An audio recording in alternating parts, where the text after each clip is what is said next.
pemirsa cerita selebriti Badar TV. Apa kabarnya nih? Semoga pemirsa semua sehat-sehat selalu ya. Nah, sambil menemani aktivitas pemirsa semua selama 30 menit ke depan, cerita selebriti bakal kasih info-info dari dunia selebriti tanah air dan pastinya no gosip. Kira-kira pada episode hari ini ada berita dari siapa aja ya pemirsa? Nah, pemirsa mau tahu? Ini dia berita selengkapnya.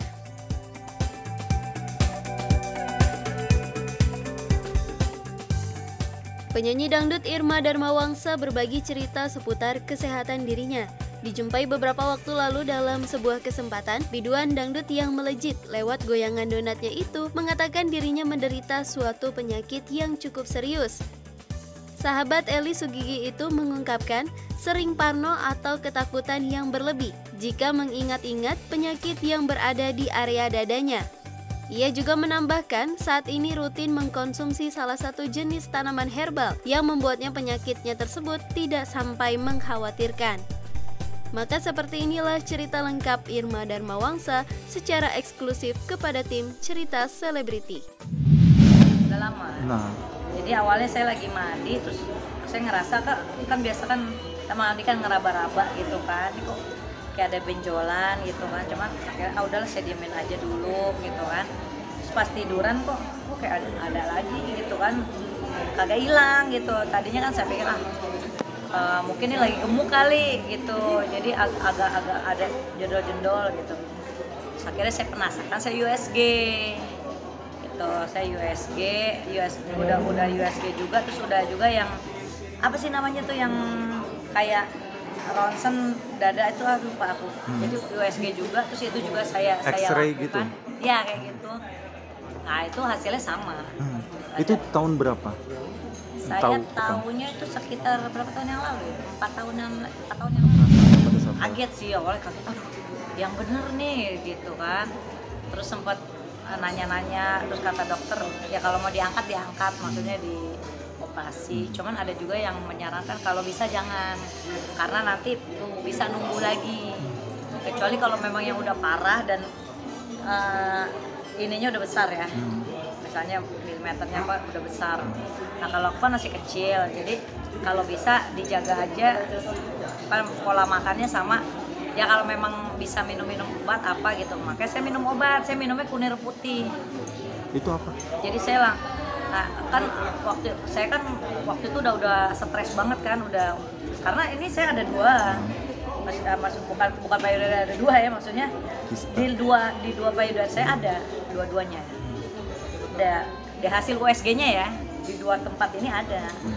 Makanya saya sempat stres juga, cuma kata orang jangan dibikin stres gitu kan, di bawah santai, karena kalau stres itu bisa malah menambah besar lagi gitu kan. Nah terus saya nanya-nanya orang, nah terus akhirnya tante saya kan nonton tuh, tahu kan, mama saya kan nanya-nanya. Nah tante saya tuh ada miom di ini kan, di rahim kan. Tante saya udah pernah dioperasi, pas operasi pertama udah diangkat, numbuh lagi miomnya. Kalau kayak gitu kan bisa numbuh lagi kan, tumbuh lagi dan tambah besar, malah udah agak-agak kayak membusuk gitu. Nah ya tante saya mau operasi lagi, cuma kan kendala dana kan. Akhirnya ada orang menyarankan minum itu tuh obat herbal itu, dia bahannya tuh dari kunir putih. Dia kan ada kunyit putih, ini kunir, jadi biangnya kunyit gitu. Nah dia minum itu mengempes, dia punya miom. Nah saya disaranin tante saya, kamu minum itu. Ya udah, jadi saya tiap hari, alhamdulillah sih, saya kan suka raba-raba, udah mulai mengecil gitu. Kalau hilang total ya belum, tapi udah mulai mengecil ya, mudah-mudahan aja lah bisa hilang. Kan kalau kata dokter juga kan selagi tidak membesar ya itu nggak masalah. Namanya orang kan pasti punya kelenjar gitu kayak, jadi anggap aja tuh di payudara kamu kelenjar gitu tuh, istilahnya jinak gitu kan. Yang penting mencegah aja dan menjaga supaya tidak membesar, dan menjaga supaya tidak. Makanya kan kata dokter, kamu ada keluhan nggak? Saya keluhannya apa dok? Memerah nggak? Kayak merah kan, kalau katanya kalau yang memang udah tumor ganas tuh dia memerah, sakit, nyeri, terus merah-merah busuk gitu kan. Kalau saya cek-cek sendiri, alhamdulillah nggak ada. Makanya saya positive thinking aja, saya kayaknya udah hilang nih gitu. Jadi saya ya supaya sama aja kan kayak COVID kan, kalau kitanya bawa happy, bawa seneng kan imun juga jadi naik gitu kan. Jadi sama aja kayak semua penyakit gitu, jangan dibawa stres. Kalau penyakit kita bawa stres, yang ada malah penyakitnya makin parah, jadi kita makin down. Awalnya aku down, jadi aku awalnya down, terus dikit-dikit pegang, tambah gede, down lagi, sampai tambah gede, ngedown lagi gitu.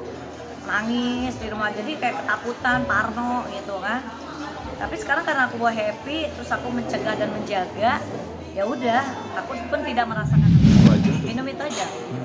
Minum itu aja. Paling kalau masak sendiri ya, kan namanya sadar diri kan. Sadari kan, kita ini periksa-periksa payudara sendiri gitu. Jadi tetap lah. Jadi untuk kaum perempuan tetaplah kita menyadari sendiri-sendiri. Belum, kalau untuk saat ini, dulu awal-awal iya. Karena takut itu tadi. Karena takut gitu, tapi karena kesini saya merasa sudah tidak ada masalah, ya udahlah.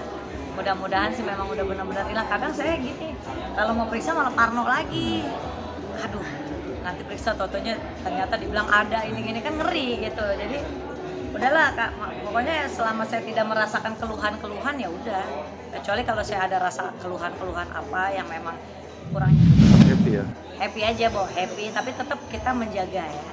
Jaga pola makan, karena pola makan sama pola hidup. Karena aku tanya itu apa? Pola makan kamu, pola hidupnya apa? Ngerokok, alkohol itu dihindari, gitu. Ya udah, aku bilang oh ya udah aman lah, kalau kayak gitu mah gampang.